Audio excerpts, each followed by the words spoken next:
Sandra Lazo y al diputado Nicolás Viera, allí los tenemos, a ver ahí, perfecto, ¿se ven bien ahí? ¿Sí?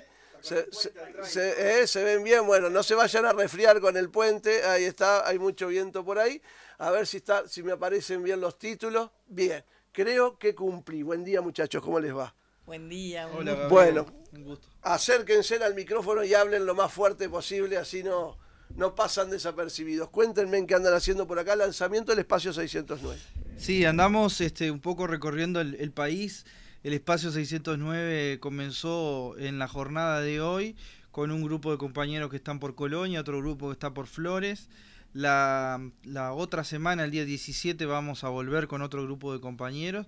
En este caso nos acompañan Sandra Lazo, senadora del Espacio 609, y Juan Raúl Ferreira, quien obviamente hace ya unos años nos acompaña, el hijo de Wilson, del gran caudillo del Partido Nacional, que Juan Raúl ha decidido ya de hace mucho tiempo dar el paso para nuestras filas frente amplistas. Y bueno, nos parece que es el momento de tender puentes, es el momento de incrementar las columnas de ingreso al Frente Amplio como una herramienta de transformación de la realidad de Uruguay. Creemos que en nuestra fuerza política también radica la esperanza del pueblo uruguayo. Hemos pasado un proceso largo de autocrítica, de análisis, de pensar diferentes ideas de los errores cometidos en el pasado para no volverlos a repetir y cómo nos encauzamos hacia el futuro. Y en ese encauce hacia el futuro, el próximo mes de diciembre, el primer fin de semana, se va a estar dando el Congreso del Frente Amplio, un congreso programático, con una plataforma programática que venimos discutiendo a lo largo y ancho del país, comités de base y sectores políticos, donde tenemos la oportunidad de hacer aportes, donde vamos a plantearle a la ciudadanía cuál va a ser el programa de gobierno si el Frente Amplio llega a ser gobierno a partir del 1 de marzo del 2025. Y en ese camino, también desde el Espacio 609, creemos que es una buena oportunidad para poder incorporar a aquellos ciudadanos colorados, ciudadanos blancos, cabildantes, independientes, a gente que está en la acción social cotidiana, que bueno, de alguna manera ven que este gobierno no colmó sus expectativas, se han visto defraudados por los últimos acontecimientos, pero sobre todo por la falta de respuesta real que el gobierno del doctor Lacalle Pou tiene, y ven con expectativas un próximo gobierno del Frente Amplio. Que además el Frente Amplio va a comparecer en esta contienda electoral con excelentes candidatos. Nosotros naturalmente estamos propiciando la candidatura del compañero Yamandu Orsi, pero eso en definitiva lo determinará el pueblo uruguayo cuando vaya a las urnas en junio del 2024 y decidirá allí en esa instancia de elecciones internas quién va a ser el candidato único de cada partido. Por lo tanto, es mucha la tarea, porque en el mientras tanto, como legisladores que somos, tenemos que seguir gobernando, pero naturalmente hemos llegado a un punto de quiebre de la política nacional que realmente no da para más, y esta situación que estamos viviendo hoy con esta crisis institucional forjada en la propia torre ejecutiva, donde está el presidente de la República, todos sus laderos involucrados, hasta con hechos de apariencia delictiva, el presidente no se hace cargo, está en el exterior y no fue capaz de venir en tiempo a resolver los problemas que se está generando en el país. Tenemos naturalmente serias complicaciones. Entonces, bueno, en ese camino hoy Sandra Lazo nos acompaña en el oeste. Vamos a terminar con una actividad a las 18 horas en el Club Palmirense de Nueva Palmira. Obviamente están todos invitados, es una actividad abierta, pero la intención un poco es conversar sobre problemas comunes, sobre proyectos que tenemos en estudio del Parlamento y todo lo que a la gente le parezca importante. ¿Por dónde pasa, senadora, el acercamiento del Frente Amplio a la población para volver a conquistarlo en esta próxima elección? ¿Por dónde la ve? Creo que el diputado Viera centraba muy bien el tema. Nosotros venimos de un proceso que ya lleva unos cuantos años, que tuvo que ver con ese primer encuentro con la ciudadanía luego de la derrota electoral que sufrimos, donde salimos a dialogar con las diferentes organizaciones sociales, organizaciones políticas, incluso institucionales, con una serie de preguntas que tenían que ver con el proceso de autocrítica que había realizado el Frente Amplio. Posteriormente a eso, el Frente Amplio acaba de cerrar una etapa que es la etapa del diálogo por Uruguay, donde sale nuevamente a escuchar a la gente, porque algunas de las cuestiones que nos dejó esa recorrida era, bueno, que en alguna medida 15 años de gobierno sin duda transformador desde el punto de vista de las políticas sociales, de las oportunidades, de los derechos, también hizo que se perdiera de algún modo ese vínculo que permanentemente desde su nacimiento, hace más de 50 años, había llevado el Frente Amplio adelante. No nos olvidemos que somos producto de una serie de encuentros de la clase trabajadora, de los intelectuales, de las diferentes vertientes de los partidos tradicionales.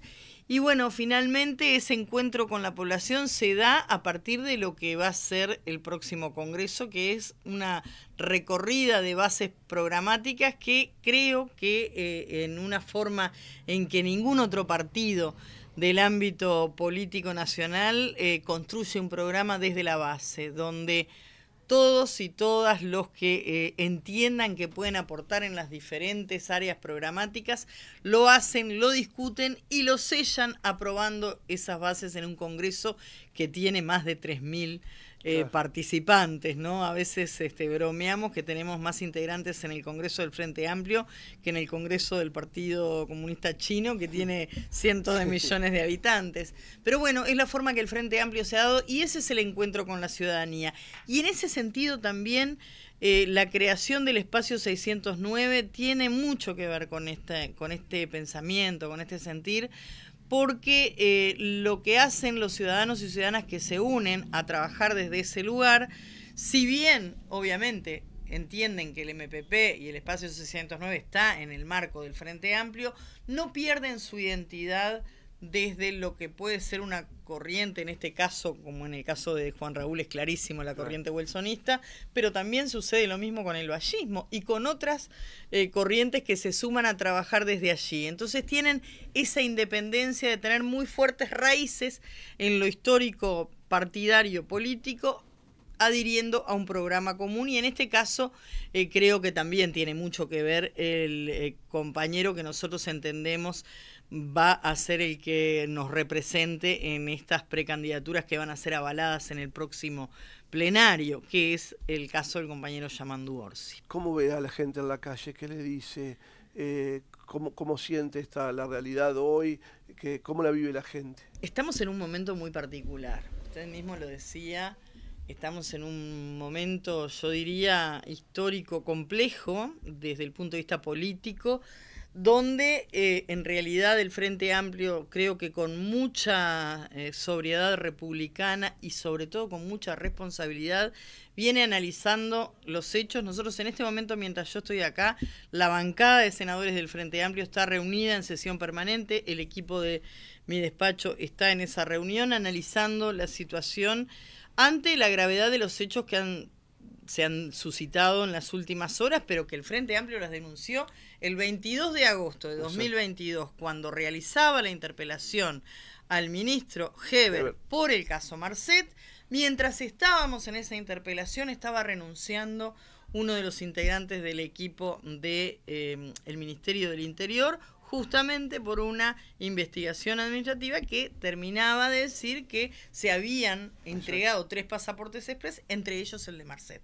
Por lo tanto, el Frente Amplio, además de denunciar, de quitarle el respaldo político, no nos da garantías el ministro Heber, pero no lo decimos ahora, porque ahora se suman otras voces. Ante los audios, ante el escándalo, se han sumado voces de la propia coalición. El Frente Amplio lo dijo en 2022, lo sostuvo y hoy la justicia nos da la razón. El titular del diario El País de hoy decía: el Partido Nacional está preocupado por la permanencia del ministro, como si fuera una cosa que no le preocupara más a nadie que al Partido Nacional. Ya hace rato que le preocupa al resto del mundo. Y lo cierto es que hay que recordarle a la gente que esas manos que debieron alzarse para censurar al ministro hace bastante tiempo atrás, no lo hicieron. Hoy es mucho más fácil. Con el diario del lunes es mucho más fácil sumarse a esto. Lo cierto es que el Frente Amplio fue por un pedido de informes que le fue negado por parte del Ministerio del Interior, recurrió a la solicitud de acceso a la información pública y finalmente a través de la justicia se obtienen datos que hacen que hoy haya una investigación y hoy haya salido de alguna manera todo esto a la luz. Todo es grave en esta historia porque el hecho de que los senadores o los diputados tengan que recurrir a la justicia para conseguir información, para hacer la tarea que tienen que hacer, que es hacer el contralor del gobierno, tenga que recurrir a la justicia, es gravísimo, porque el gobierno no les da la información y tiene que terminar recurriendo a la justicia. Hasta eso es grave, es todo grave en esta historia. De todas maneras, uno obviamente hace rato que le ha quitado el respaldo o que decimos que no tenemos garantías a través de quién es el responsable de las políticas en materia de seguridad. Pero en este caso, además, se cuelan otros temas graves y nosotros entendemos que hay un gran responsable que tiene que dar la cara. Yo ponía un ejemplo, si usted está de vacaciones o está en una tarea lejos del país y le avisan que su casa se está incendiando, usted seguramente deje lo que está haciendo y venga a ver qué está sucediendo. El presidente no entendió que era grave lo que estaba sucediendo y no cambió su fecha de regreso a nuestro país, va a regresar en el día de mañana seguramente ya con el tiempo necesario para haber elaborado un speech para presentarle a la ciudadanía. No sabemos qué es lo que va a presentar, por eso también nos parece que en este momento la pelota, hablando en términos futbolísticos, está en la cancha del presidente. Yo creo que el Frente Amplio, lejos de sumarse a lo que muchas veces se nos pide por redes, incluso por parte de los militantes, en que seamos duros, en que vayamos hacia determinadas figuras que están consagradas en nuestra Constitución y las que podríamos echar mano, hemos decidido recorrer el camino de la institucionalidad para protegerla, porque entendemos que hoy está seriamente cuestionada y, en definitiva, respetar lo que ha sido el voto de la ciudadanía. Esa ciudadanía que usted me preguntaba hace un rato, ¿qué es lo que les dice? Bueno, este tema está en la preocupación de todos los días. Ahora, la preocupación más grande es que, según los dichos del propio gobierno, vamos a terminar este periodo volviendo a recuperar el salario que había en 2019. Quiere decir que tuvimos 4 años en los que no hubo avances, hubo retrocesos y con suerte vamos a estar igual que estábamos en 2019. Creo que eso es lo que más preocupa a la gente le preocupa poder parar la olla, a la gente le preocupan estas cosas. Obviamente, en el ámbito político para nosotros las instituciones son muy importantes, pero la gente tiene el día a día y en el día a día lo que nota es que perdió el bolsillo de la gente. Tiene que ver un poco con el relato que hace el gobierno y capaz que lo que va a pasar ahora cuando vuelva el presidente es que tenga ajustado ese relato para poder presentarle a la ciudadanía, que generalmente va a ser diferente al que presentan ustedes. Pero es increíble, y también te lo pregunto a ti, Nicolás, porque ella mencionaba el tema del salario. Las dos cosas que van a pasar en este periodo, que me parece que son súper grave para la gente, una es haber perdido salario durante 4 años. Parece gravísimo eso, porque uno perdió 4 años, y no es pavada esto de perder 4 años de salario. Y lo otro grave que me parece que también tiene que ver con esto es que uno, cuando termine este gobierno, va a saber que va a tener que trabajar 5 años más para poder jubilarse. Son dos cosas, y sin embargo eso no aparece en el relato de la gente común. Esto es decir, hay como una cosa que se arma a nivel del gobierno. ¿Ustedes pueden romper con eso? ¿Ustedes lo ven en la gente que estas cosas le preocupan? ¿O la gente está preocupada porque pobre la calle, me parece que lo engañaron, le abusaron de la confianza? ¿Cómo lo ves? Bueno, yo creo que lo que está en duda ahora es el relato del gobierno, ¿no? Digamos, quien articuló el relato, quien fue el gran artífice del relato de, como dijo el presidente, lo miré a los ojos y le creí, sobre el caso Penades, o Astesiano vulneró mi confianza personal, que le di en sus manos el cuidado de lo mejor que tengo, que es mi familia. Bueno, todo ese relato cuasi sentimental y emotivo, apelando a lo más bajo, digamos, de la emotividad de las personas, está en duda, porque el principal ladero del presidente, su mano derecha en la torre ejecutiva y artífice de ese relato, es hoy una persona que posiblemente termine un proceso judicial. La FLUF, condenado por un delito de haber roto documentación pública. Yo no tengo duda que la gente no tiene ni idea quién es la FLUF. No, nadie. Nosotros tuvimos que googlear la cara, porque hablan de la FLUF y nadie sabe quién es. Claro. Pero es el artífice, no solamente del presidente, de la cara del presidente hoy, sino del desmarque en la opinión pública. Si uno mira las encuestas de opinión pública, el presidente al parecer tiene buena simpatía de la gente, pero el gobierno es un desastre en materia de confianza. Entonces, ¿cómo es posible? Si el presidente es el que encabeza el gobierno, ¿cómo puede lograr ese desdoble? Bueno, lo logra en base al marketing. Entonces, cuando al presidente le está yendo más o menos mal, bueno, lo mandan a la calle a hacer las cosas que hacía Macri, a sacarse fotos comiendo un pancho y todas esas cosas, que en definitiva son imágenes que duran poco, porque después aparecen todos estos escándalos que no son aislados. No son aislados, porque se repiten. Si nosotros... Yo no sé cuántos ministros quedan en el cargo que hayan iniciado el 1 de marzo. Sí. Contémoslo. No sé si hay alguno a esta altura.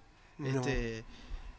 Creo que el de industria y no sé cuántos más. Sí, probablemente industria. Es terrible. Entonces, ¿cómo podemos haber comprado el verso de que este gobierno tenía los mejores para poner en los lugares de responsabilidad, que nos iban a dar los mejores 5 años de nuestras vidas? El caballito de batalla fue un enceguecimiento por la baja del déficit fiscal. Bueno, cuando terminemos este periodo vamos a tener más déficit fiscal que lo que dejó Tabaré Vázquez al terminar el 2019. Sandra decía lo de la pérdida del salario real. Es terrible, porque el PBI del Uruguay crece, pero los ricos siguen siendo más ricos y los pobres siguen siendo más pobres. La brecha de desigualdad aumentó estrepitosamente. Sí. Entonces...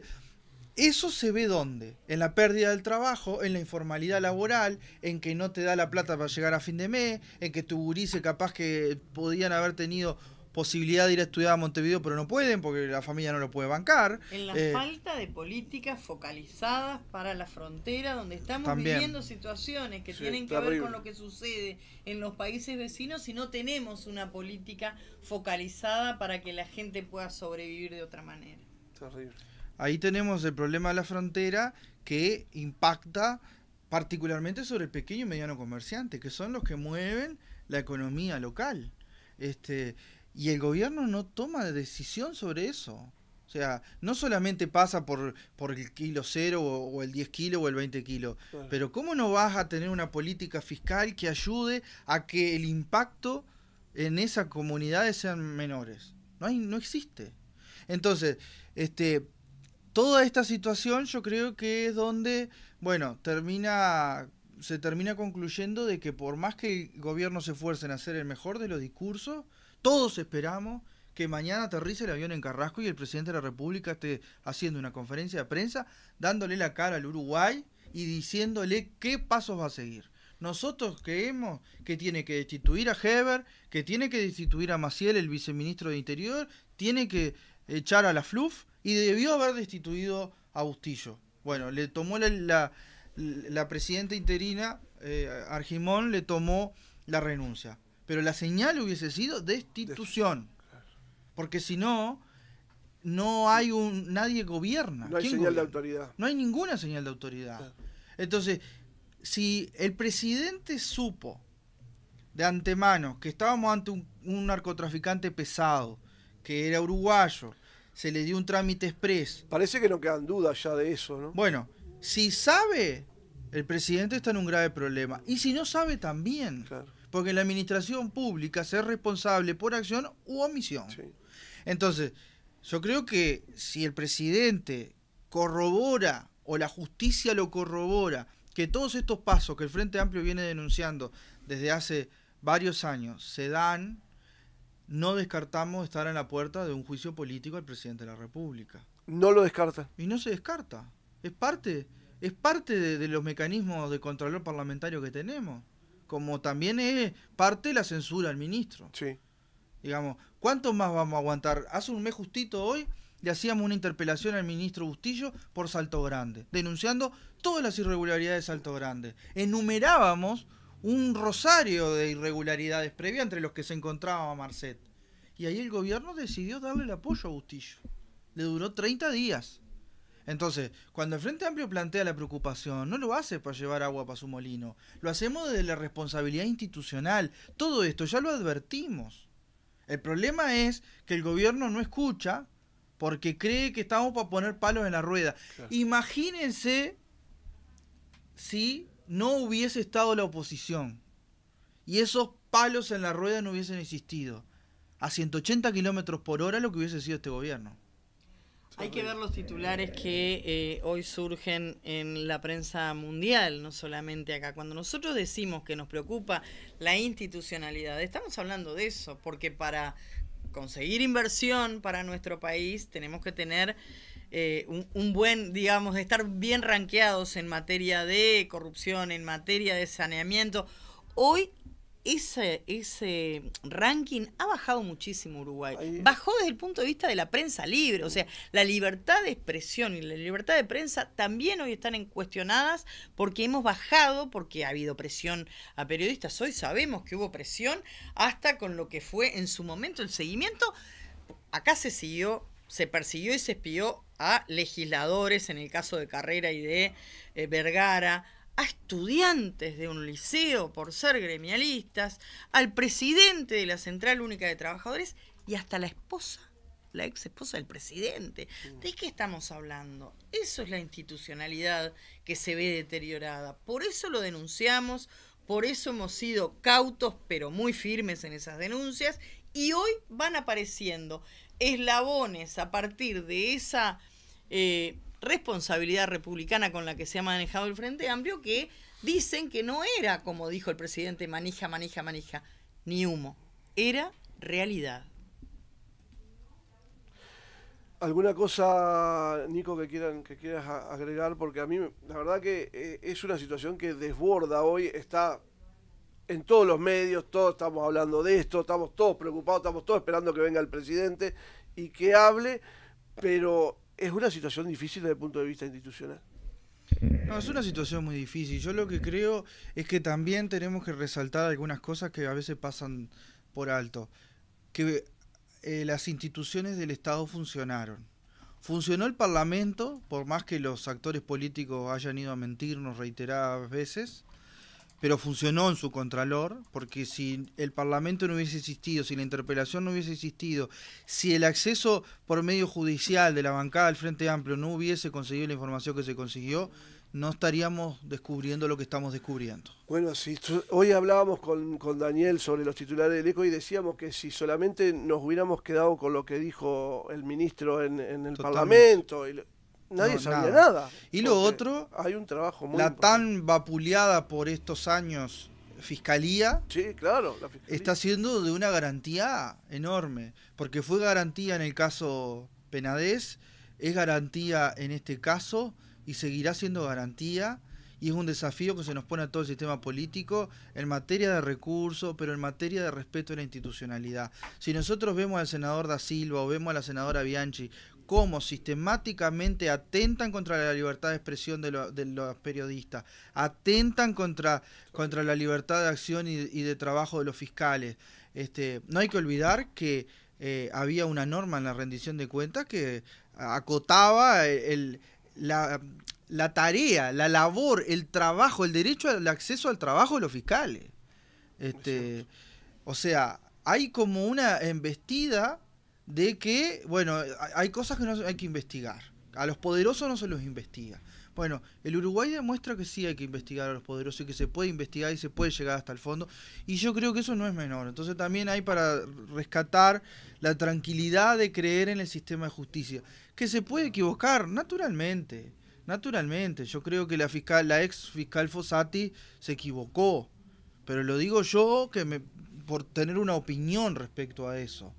Porque tuvo una decisión arbitral. ¿Por qué la ex fiscal Fossati decidió no pedirle el celular al presidente y ante su presencia pedirle que borrara los chats?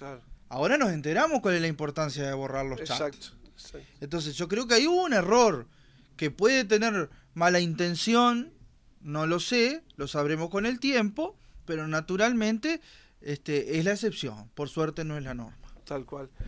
Bueno, ¿dónde los encontramos en la tarde de hoy? ¿Cómo va a ser la recorrida? Cuéntenos. Hoy vamos a estar en el Club Palmirense de Nueva Palmira a las 18 horas. Va a estar Sandra, va a estar Juan Raúl Ferreira también, que está viajando en este momento para el oeste.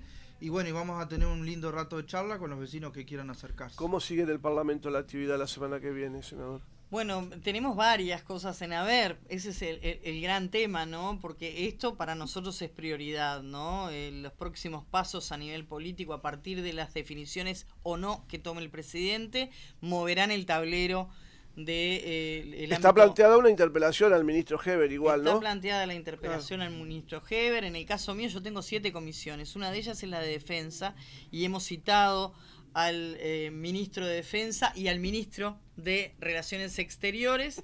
Vamos a ver en qué queda eso, porque también pasan cosas en el mundo. Claro. Y estamos frente a una situación muy compleja en la Franja de Gaza, donde llamamos a los ministros, sobre todo para saber cuál es el estado de situación de nuestro personal de Fuerzas Armadas y diplomático apostado en aquella zona, porque nos parece que tenemos que ir siguiendo esa situación. Sí. Vamos a ver cómo sigue esto. Yo creo que hoy la prioridad pasa por la institucionalidad y estamos muy atentos a eso. Por eso, con mucha cautela, con mucha seriedad, vamos a seguir los acontecimientos y después el acontecer parlamentario, bueno, en esto que va quedando, ¿no? Porque no nos olvidemos que prácticamente quedan muy pocas sesiones antes de entrar en receso parlamentario. Senadora Sandra Lazo, diputado Nicolás Viera, muchísimas gracias por su participación.